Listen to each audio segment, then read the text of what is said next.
नमस्कार, स्वागत है आपका बिहार समाचार में। मुकेश साहनी का बड़ा बयान, झुकूंगा नहीं, वीआईपी प्रमुख का दावा। बिहार में गठबंधन को लेकर अमित शाह की मेरे साथ हुई थी डील। तो वहीं मुकेश साहनी के वार पर शाहनवाज का पलटवार, पीएम को अपशब्द कहने वाला कुछ भी बोल सकता है। और बिहार में अब सभी राशन कार्ड धारकों को 5 लाख तक का इलाज मुफ्त मिलेगा, सरकार उठाएगी सारा खर्च। तो वहीं बिहार में सभी बेघरों को घर के लिए मिलेगी जमीन, नीतीश सरकार ने बनाया प्लान। तो अब तक की सभी बड़ी खबरों पर बात करने से पहले आपसे छोटी सी अनुरोध है कि कृपया वीडियो को एक लाइक अवश्य कर दीजिएगा, क्योंकि आपका एक लाइक करना ही हमारे मेहनत का फल होता है। तो शुरुआत करते हैं आज की पहली और बड़ी खबर से। मुकेश साहनी अब बौखलाए हुए नजर आ रहे हैं। उन्होंने बड़ा बयान दिया है कि झुकूंगा नहीं, वीआईपी प्रमुख का दावा। बिहार में गठबंधन को लेकर अमित शाह की मेरे साथ हुई थी डील। दरअसल वीआईपी के प्रमुख मुकेश साहनी ने कहा है कि मैं किसी के सामने झुकूंगा नहीं, मैं संघर्ष की बदौलत यहां तक पहुंचा हूं, आगे भी संघर्ष करता रहूंगा, अपने निषाद समाज और गरीबों के हक और अधिकार के लिए लड़ाई जारी रखूंगा। वीआईपी के तीनों विधायकों के भाजपा में शामिल होने के अगले दिन गुरुवार को उन्होंने प्रेस कॉन्फ्रेंस कर ये सभी बातें कही है। सन ऑफ मल्लाह ने कहा कि विधानसभा चुनाव के दौरान मेरे और गृह मंत्री अमित शाह के बीच गठबंधन को लेकर डील हुई थी। हम लोगों के बीच क्या बातें हुई, इसकी जानकारी बिहार के किसी भाजपा नेता को नहीं थी। थोड़ी जानकारी नित्यानंद राय और मंगल पांडे को थी, इसीलिए यहाँ के नेता जो भी बोल रहे हैं वह गलत बयानी कर रहे हैं। उन्होंने यह भी कहा कि मेरे और गृह मंत्री के बीच गठबंधन को लेकर क्या डील हुई थी, यह सार्वजनिक करूंगा तो यह देश के लिए बहुत ही खराब बात होगी। और साहनी यही नहीं रुके, उन्होंने कहा कि मेरी क्षमता को देखते हुए ही वर्ष 2020 के विधानसभा चुनाव में मुझे एनडीए के तहत 11 सीट मिली थी। मेरे सहयोगी पार्टी को लगा कि यह लड़का जिस तरह से काम कर रहा है, आगे के चुनाव में यह अगले अपने लिए 100 सीट देने को मजबूर कर सकता है, इसीलिए मुझे रोकने की कोशिश की गई। आरजेडी ने अमित शाह व भाजपा से मांगा जवाब। बिहार में सरकार बनाने के लिए बीजेपी की मुकेश साहनी से क्या डील हुई थी। राजद के प्रदेश प्रवक्ता एजाज अहमद ने केंद्रीय गृह मंत्री अमित शाह और भाजपा के नेताओं से कहा है कि उन्हें यह बात स्पष्ट करनी चाहिए कि बिहार विधानसभा चुनाव के पूर्व किस तरह की डील मुकेश साहनी से हुई थी। वह कौन सी बात है जिसके बारे में मुकेश साहनी कहते हैं कि उसे सार्वजनिक करना देश के लिए अच्छा नहीं होगा। राजद प्रवक्ता ने सवाल किया है कि क्या बिहार में सरकार बनाने के लिए भाजपा ने कोई ऐसा समझौता भी किया था जो देश के हित में नहीं था। उन्होंने आरोप लगाया है कि भाजपा ने हमेशा अपने गठबंधन के दलों का इस्तेमाल किया है और जब उनका हित नहीं सत्ता है तो उन्हें प्रलोभन और अन्य तरीकों से तोड़कर भाजपा अपने में मिलाने का कार्य करती है।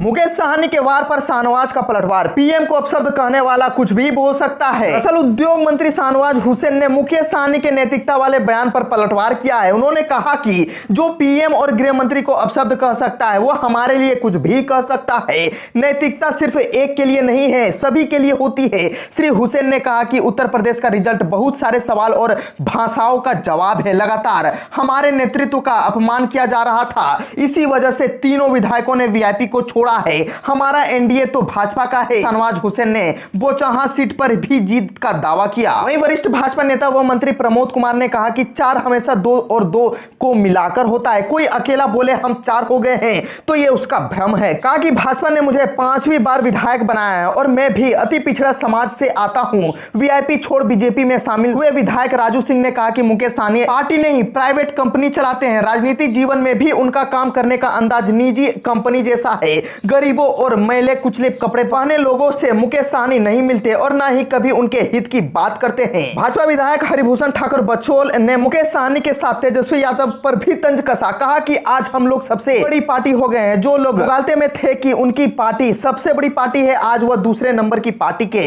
नेता हो गए हैं। कहा कि मुकेश साहनी को नैतिकता के आधार पर मंत्री पद से इस्तीफा दे देना चाहिए। भाजपा प्रदेश प्रवक्ता डॉक्टर निखिल आनंद ने कहा कि भाजपा एनडीए गठबंधन में शामिल दलों और उनके शीर्ष नेताओं का दिल से सम्मान करती है। तमिलनाडु में बिहार की डॉक्टर से गैंगरेप, फिल्म देखकर ऑटो से लौटते समय हुई वारदात। तमिलनाडु के वेल्लोर में बिहार के रहने वाली एक महिला डॉक्टर के साथ 2 किशोरों सहित 3 लोगों ने सामूहिक दुष्कर्म किया। मामले में 5 लोगों को गिरफ्तार किया गया है।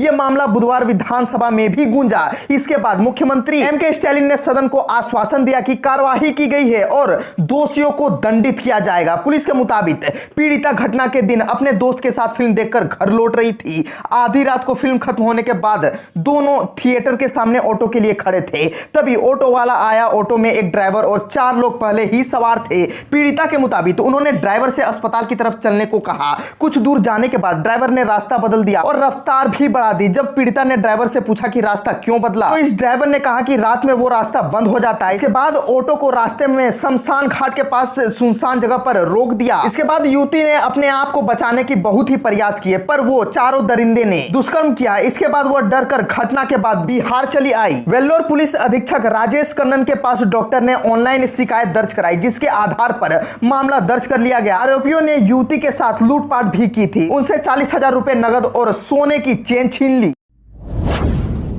बिहार में अब सभी राशन कार्ड धारकों का 5 लाख तक का इलाज मुफ्त, सरकार उठाएगी सारा खर्च। बिहार के सभी राशन कार्ड धारी परिवारों का प्रति वर्ष 5 लाख तक का मुफ्त इलाज होगा। फिलहाल राज्य के 5.5 करोड़ लोगों को इसका लाभ मिल रहा था।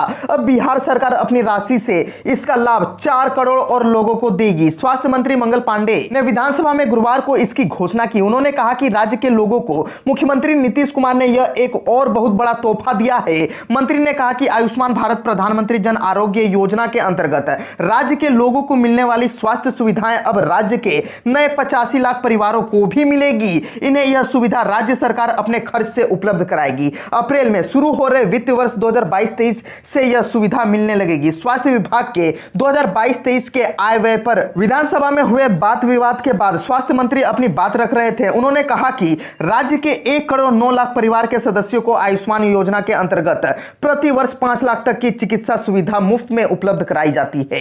इन लाभार्थियों की सूची में राज्य के 85 लाख राशन कार्डधारी परिवार बाहर थे, जिन्हें आयुष्मान योजना के तर्ज पर ही चिकित्सा सुविधा राज्य सरकार उपलब्ध कराएगी। बिहार में सभी बेघरों को घर के लिए मिलेगा जमीन, नीतीश सरकार ने बनाया प्लान। बिहार के ग्रामीण विकास मंत्री श्रवण कुमार ने कहा कि राज्य के सभी आवास विहीन परिवारों के लिए सरकार हर साल में घर बनाएगी। आवास देने में अनुसूचित जाति, जनजाति और अति पिछड़ा वर्ग के लाभुकों को प्राथमिकता दी जाती है। मंत्री गुरुवार को विधान परिषद में रामचंद्र पूर्वे के अल्पसूचित प्रश्न का जवाब दे रहे थे। कहा कि पीएम आवास योजना ग्रामीण की प्रतीक्षा सूची के सभी लाभुकों को आवास के लिए जमीन देने को राज्य में सीएम आवास स्थल क्रय सहायता योजना चल रही है। इस योजना में जहां सरकारी जमीन नहीं है, वहां के लाभुकों को जमीन खरीदने को पैसे दिए जाते हैं। कहा कि इसके तहत कुल 3045 लाभुकों का निबंधन किया गया है। इसमें 1890 लाभुकों को 60-60 हजार रुपए सहायता राशि दी गई है। वैशाली में डबल मर्डर विरोध में हंगामा, बसंत विहार लाइन होटल में ताबड़तोड़ फायरिंग, होटल संचालक और एयरफोर्स कर्मी के ड्राइवर की मौत। वैशाली में गुरुवार रात अपराधियों ने बसंत विहार लाइन होटल में ताबड़तोड़ गोलीबारी की। इसमें होटल संचालक समेत 2 लोगों की मौत हो गई। अपराधियों ने ऑटोमेटिक गन की पूरी मैगजीन ही खाली कर दी। चलाई गई अंधाधुंध गोलियों की बौछार में होटल संचालक को 4 गोलियां लगी। वहीं काउंटर पर खड़े बिल पेमेंट कर रहे एयरफोर्स के अफसर के ड्राइवर की छाती में गोली लगने से मौके पर ही मौत हो गई। वहीं होटल संचालक को आनंद फानंद में हाजीपुर चौहरी बाजार स्थित गणपति हॉस्पिटल लाया गया, जहां उनकी हालत नाजुक देखते हुए तत्काल पटना रेफर कर दिया गया है। पटना में इलाज के दौरान उन्होंने दम तोड़ दिया। घटना हाजीपुर पटना महात्मा गांधी सेतु पथ में पासवान चौक से 100 से 200 गज की दूरी पर एनएच के पश्चिम side Basant Vihar line hotel में हुई वारदात के बाद लोगों ने जमकर हंगामा किया और गांधी सेतु को जाम कर दिया। हालांकि पुलिस ने लोगों को समझा बुझाकर शांत करवाया।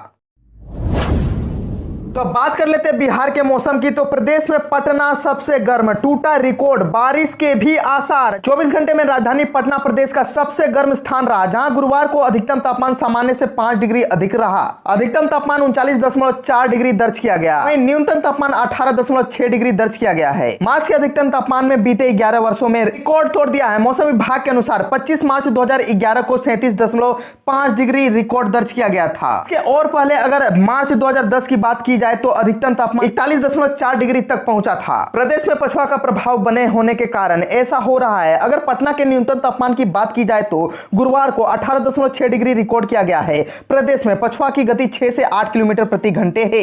मौसम विभाग की माने तो प्रदेश में अगले 4-5 दिनों तक मौसम शुष्क बना होगा। आसमान मुख्य रूप से साफ रहेगा। पछुआ हवा के प्रभाव से राज्य का मौसम ऐसा होने वाला है।